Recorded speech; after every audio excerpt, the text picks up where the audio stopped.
I get a lot of questions about how I treat my rotator cuff patients, and I've been doing this for almost 20 years now, and I've seen a significant amount of post-op rotator cuff repairs.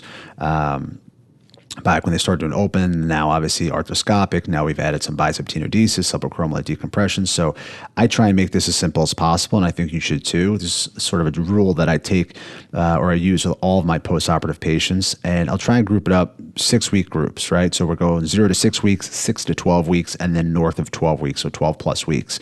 And my goals during those 6-week groups, so the first 6 weeks after rotator cuff repair, 0 to 6 weeks, patients in a sling, they gradually come out of the sling anywhere between 4 and 6 weeks. And my number one goal in this 0 to 6 week phase is get them out of pain. Right? We want to reduce and eliminate their pain during this phase.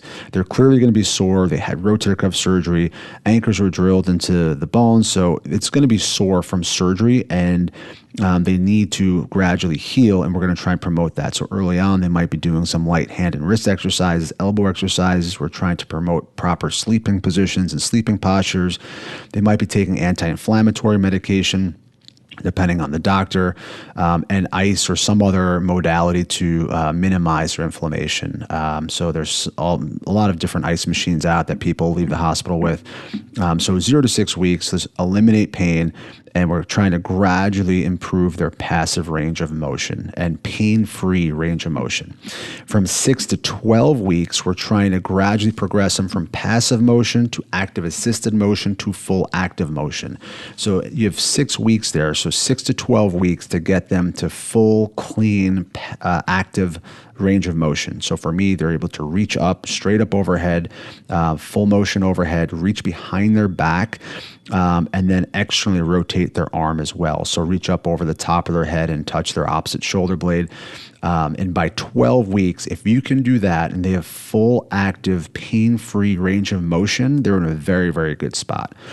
At 12 weeks, is when I'll consider starting to do slightly more aggressive, and I use aggressive, lightly aggressive strengthening. So what's also important is you ask the patients what their goals are. So if they're not looking to go back to any kind of aggressive pressing sports, you don't want to be aggressive with pushing. They might not need to do push-ups. We know it's going to load the shoulder a little bit. So what are their goals? And then matching the exercises to their goals.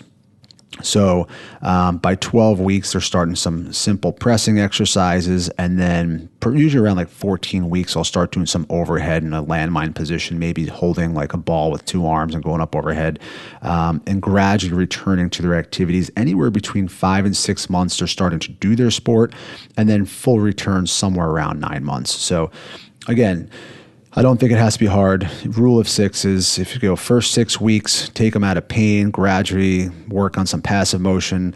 6 to 12 weeks, so a second group of 6 weeks, you're working on full active motion. And then by 6 months, they're back to their sports or back, integration or initiation of their sports, then they're in a great spot. So hope this helps, and let me know if you guys have any questions. Bye.